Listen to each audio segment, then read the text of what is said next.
Ang banal na ebanghelyo ayon kay San Lucas. Luke chapter 8, verses 16 to 18.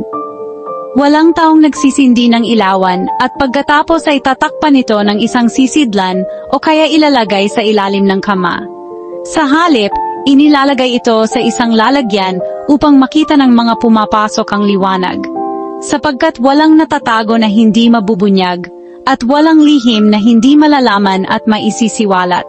Kaya't pakinggan ninyong mabuti ang inyong naririnig, sapagkat ang mayroon ay bibigyan pa, ngunit ang wala, kahit ang inaakala niyang nasa kanya ay kukunin pa. Pagninilay. Ang liwanag na tinutukoy ni Jesus ay ang salita ng Diyos at ang pananampalatayang tinanggap natin. Hindi ito para ikubli, kundi para ibahagi upang makinabang din ang iba.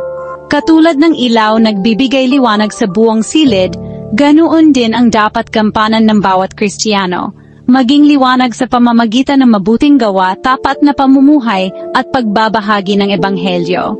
Ipinapaala rin ni Jesus na walang lihim na mananatiling lihim magpakailanman. Darating ang araw ng paghatol kung saan lahat ng bagay ay mabubunyag. Kaya't tinatawag tayong mamuhay ng tapat at totoo, hindi lamang sa harap ng tao, kundi higit sa lahat sa harap ng Diyos. Sa huli, binibigyang diin ng Panginoon na ang taong nagbubukas ng tainga at puso sa salita ng Diyos ay lalo pang pagpapalain at palalaguin. Ngunit ang taong nagwawalang bahala ay unti-unting mawawalan, hanggang sa pati ang kaunting pananampalataya ay mawala.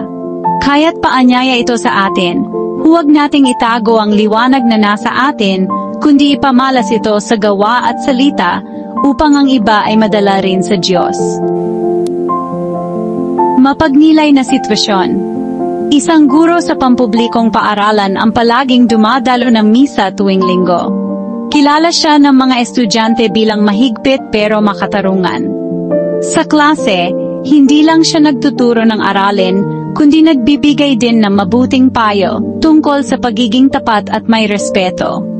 Sa ganitong paraan, siya ay nagiging ilaw sa kanyang paaralan. Ngunit may pagkakataon na natutukso rin siyang manahimik kapag may maling gawain ang kasamahan, tulad ng pangungopya ng dokumento o hindi patas na pagtrato sa bata, dahil natatakot siyang maipit. Dito pumapasok ang hamon ng ebanghelyo.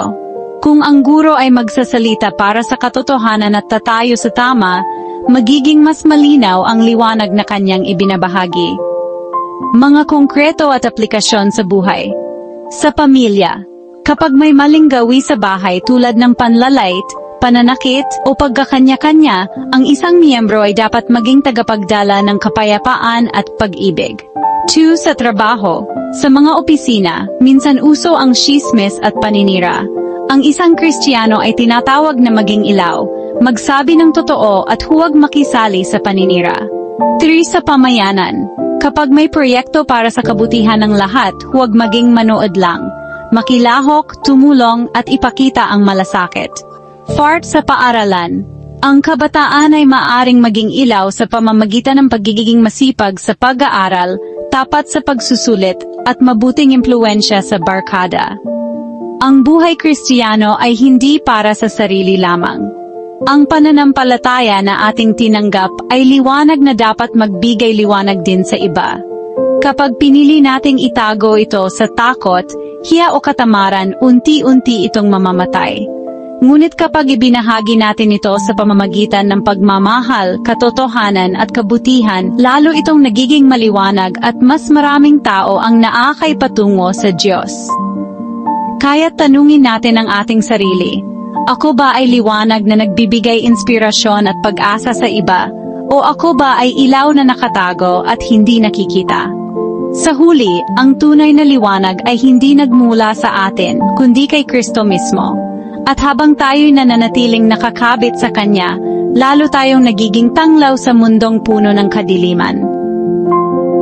Panalangin. Panginoong Hesus, Ikaw ang liwanag ng sanlibutan na nagbibigay gabay sa aming lahat. Salamat sa biyaya ng pananampalataya na iyong ipinagkaloob. Turuan mo kami na huwag itago ang liwanag na ito, kundi ipakita ito sa aming salita, gawa, at pamumuhay. Bigyan mo kami ng tapang na manindigan sa tama, kahit na mahirap, at kahit na kami batikusin. Huwag mo rin pong hayaang kami ay mawala ng pananampalataya, bagkus dagdagan mo pa ito, upang lalo kaming maging tapat at masigasig. Naway maging ilaw kami sa aming pamilya, liwanag sa aming trabaho at paaralan, at tanglaw sa aming komunidad. Sa pamamagitan nito, ang iyong pangalan ay mapapurihan magpakailanman. Amen.